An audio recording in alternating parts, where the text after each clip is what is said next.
ગુજરાત કોંગ્રેસની કથળતી સ્થિતિ, પાર્ટીને બેઠી કરવાની મથામણ અને તેની વચ્ચે હવે ગુજરાત પ્રદેશ પ્રમુખને લઈને ઘમાસાણ. શક્તિસિંહ ગોહિલે રાજીનામું આપ્યા બાદ પંજાની કમાન કોને સોંપવામાં આવશે તેને લઈને રાજકીય ચર્ચાઓ તેજ છે. ત્યારે આ બધાની વચ્ચે પાટીદાર સમાજે મોરચો માંડ્યો છે. અંદાજિત 15% વસ્તી ધરાવતા પાટીદાર સમાજને કોંગ્રેસનું પ્રતિનિધિત્વ છેલ્લા ઘણા સમયથી નથી મળ્યું. પાટીદાર નેતાઓનું માનવું છે કે અમારો સમાજ, અમારી કોમ્યુનિટી સૌથી પાવરફુલ છે, જેને કોંગ્રેસ નજરઅંદાજ કરી રહી છે. પાટણમાં પાટીદારોનું મહાસંમેલન મળવાનું છે, જેમાં કયા નામો દિલ્હી હાઈકમાન્ડને મોકલવા તેને લઈને પણ ચર્ચા થશે. નમસ્કાર, હું છું મમતા ગઢવી અને કોંગ્રેસના પ્રમુખની વરણીમાં જ્ઞાતિવાદનું રાજકારણ કેટલું અસર કરશે તેના વિશે વાત કરીએ. વાત ગુજરાતી પર. વિસાવદર અને કડીમાં કારમી હાર બાદ ગુજરાત કોંગ્રેસના પ્રદેશ પ્રમુખ શક્તિસિંહ ગોહિલે રાજીનામું આપી દીધું છે.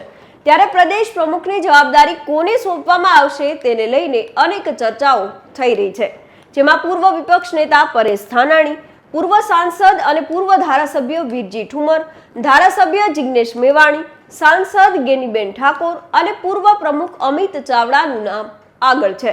કોંગ્રેસને ફરી બેઠી કરવાની ઘમાસાણ વચ્ચે હવે પ્રદેશ પ્રમુખને લઈને પણ ડખાઓ શરૂ થયા છે. ત્યારે આ બધાની વચ્ચે કોંગ્રેસના પાટીદાર નેતાઓ સક્રિય થયા છે.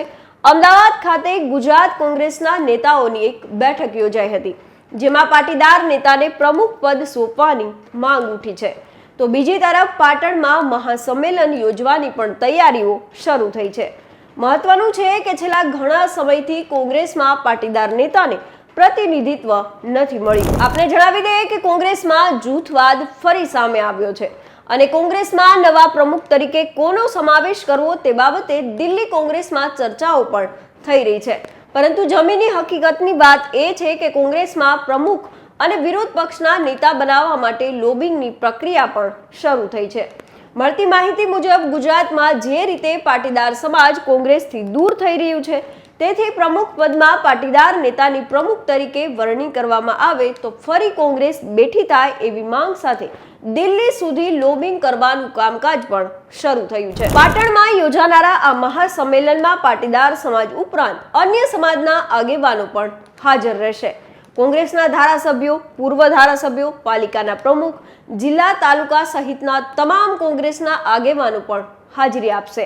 તાજેતરમાં શહેર, તાલુકા અને જિલ્લા પ્રમુખોની નિમણૂકને લઈને પણ કોંગ્રેસમાં વિવાદનો વંટોળ ઊભો થયો હતો. આ પહેલા અમદાવાદ ખાતે યોજાયેલી પાટીદાર નેતાઓની બેઠકમાં ધારાસભ્યો, પૂર્વ ધારાસભ્યો અને જિલ્લા પ્રમુખો સહિતના આગેવાનો અને નેતાઓ પણ હાજર રહ્યા હતા. બેઠક બાદ પૂર્વ ધારાસભ્ય લલિત કગથરા અને પ્રતાપ દુધાતે કહ્યું હતું કે પાટીદાર સમાજ કેટલાક અંશે વહેંચાઈ ગયો છે, તેને કોંગ્રેસ તરફ વાળવા માટે અમે પ્રયાસ કરીશું. ગુજરાત કોંગ્રેસના પ્રમુખ પદની કમાન પાટીદાર નેતાને જો સોંપવામાં આવે એવી અમારી માંગ છે. એટલું જ નહીં, પાટીદાર નેતાઓની આ અંગે ગુપ્ત બેઠક પણ મળવાની છે, જેમાં કોંગ્રેસના તમામ પાટીદાર નેતાઓ પણ હાજર રહેશે, જેમાં કિરીટ પટેલ, લલિત વસોયા, વીરજી ઠુમર, હિમાંશુ પટેલ અને લલિત કગથરા સહિતના નેતાઓ પણ હાજરી આપશે. આ બેઠકમાં પાટીદાર નેતાઓને કોંગ્રેસનું નેતૃત્વ મળે તે અંગે ચર્ચા કરાશે.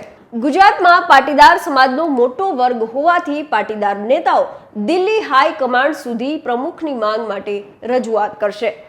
આ અંગે પૂર્વ ધારાસભ્ય લલિત કગથરાએ જણાવ્યું હતું કે પાટીદાર નેતાઓ ભેગા થઈને કોંગ્રેસ હાઈકમાન્ડને વાત કરવા માંગે છે કે ગુજરાતમાં જ્યાં સુધી પાટીદાર સમાજ પાર્ટીથી વિમુખ છે ત્યાં સુધી કોઈ સત્તા નહીં આવે. 2017ની ચૂંટણીમાં પાટીદારોએ મત આપ્યા એટલે 77 જેટલી સીટ આવી હતી. જે રીતે વિસાવદર અને કડીના પરિણામો આવ્યા છે એ બતાવે છે કે જ્યાં સુધી પાટીદાર સમાજ કોંગ્રેસ તરફી નહીં થાય ત્યાં સુધી સત્તા નજીક જવામાં પણ તકલીફ પડશે. એટલે પાટીદાર સમાજના કોઈ નેતાને પ્રમુખ પદ આપી અને જવાબદારી સોંપવી જોઈએ એવી અમારી માંગ છે. તો બીજી તરફ પાટીદાર નેતા પ્રતાપ દુધાતે જણાવ્યું હતું કે કોંગ્રેસે 7 જિલ્લાની આગેવાની પાટીદાર સમાજના નેતાઓને આપી છે. ગુજરાતની દશા અને દિશા મુજબ પાટીદાર સમાજ આગેવાની લેવા માટે સક્ષમ છે. ભૂતકાળમાં પણ અનેક આંદોલનમાં પાટીદાર સમાજ આગેવાની લઈ ચૂક્યો છે। તો બીજી તરફ એવી એક વાત પણ સામે આવી છે કે પ્રમુખ તરીકે ઓબીસી સમાજને સ્થાન મળશે તો ગુજરાત વિધાનસભા કોંગ્રેસ પક્ષના નેતા તરીકે અન્ય સમાજને સ્થાન મળી શકે છે। જો અમિત ચાવડાને ફરી પ્રદેશ પ્રમુખનો કાર્યભાર મળે તો વિધાનસભા કોંગ્રેસ પક્ષના નેતા તરીકે કિરીટ પટેલ, શૈલેષ પરમાર અને અનંત પટેલના નામ પર મહોર લાગી શકે છે। કિરીટ પટેલ પાટીદાર સમાજ અને ઉત્તર ગુજરાતમાંથી આવે છે। શૈલેષ પરમાર પાસે હાલ ઉપનેતા તરીકેની જવાબદારી છે, તેમજ દક્ષિણ ગુજરાતના આદિવાસી સમાજમાંથી અનંત પટેલ આવે છે। અનંત પટેલ એક લડાયક નેતા છે અને સારી એવી ઓળખ ધરાવે છે। તો બીજી તરફ કોંગ્રેસનું એક જૂથ શક્તિસિંહ ગોહિલને પ્રમુખ માટે યથાવત રાખવા માટે પણ હજુ લોબિંગ કરી રહ્યું છે, તેમજ શક્તિસિંહ ગોહિલ પ્રમુખ તરીકે ફરી કાર્યરત થાય અને રાજીનામું પાછું લઈ લે એ માટે નેતાઓ મનામણા પણ કરી રહ્યા છે। જો આપણે 2022ની ચૂંટણી પર નજર કરીએ તો વર્ષ 2022ની ચૂંટણીમાં કોંગ્રેસને ફક્ત 17 બેઠકો જ મળી હતી, જેથી નિયમ પ્રમાણે વિપક્ષનું પદ પણ ગુજરાત વિધાનસભામાં કોંગ્રેસને ન મળ્યું અને હાલમાં ફક્ત કોંગ્રેસ પક્ષ દ્વારા વિપક્ષની જવાબદારી અમિત ચાવડાને સોંપવામાં આવી છે, પરંતુ તેમાં પણ ધારાસભ્યો અને અમિત ચાવડા વચ્ચે ખટરાક જોવા મળી રહ્યો છે। હવે વિપક્ષ માટે પણ દિલ્હી સુધી રજૂઆત કરવામાં આવી છે, જેમાં પાટીદાર સમાજના ધારાસભ્યને વિપક્ષ પદ મળે તે માટે પણ રજૂઆત કરવામાં આવી છે। આમ છેલ્લા 3 વર્ષથી કોંગ્રેસમાં પ્રમુખ અને વિપક્ષ પદ ક્ષત્રિય સમાજ પાસે હતું, જેથી હવે ગમે તે એક પદ મેળવવા માટે પાટીદાર સમાજના નેતાઓ અને આગેવાનોએ મોરચો માંડ્યો છે। એક તરફ કોંગ્રેસની કથળતી સ્થિતિ અને બીજી તરફ પ્રમુખ પદ માટે ઘમાસાણ, ત્યારે કોંગ્રેસની ડૂબતી નાવની કમાન કોણ સંભાળશે તેના પર સૌ કોઈની નજર છે। તો અત્યારે બસ આટલું જ। આવી જ કંઈક અજાણી વાતો આપના સુધી પહોંચાડતા રહીશું અને મળતા રહીશું વાત ગુજરાતી પર।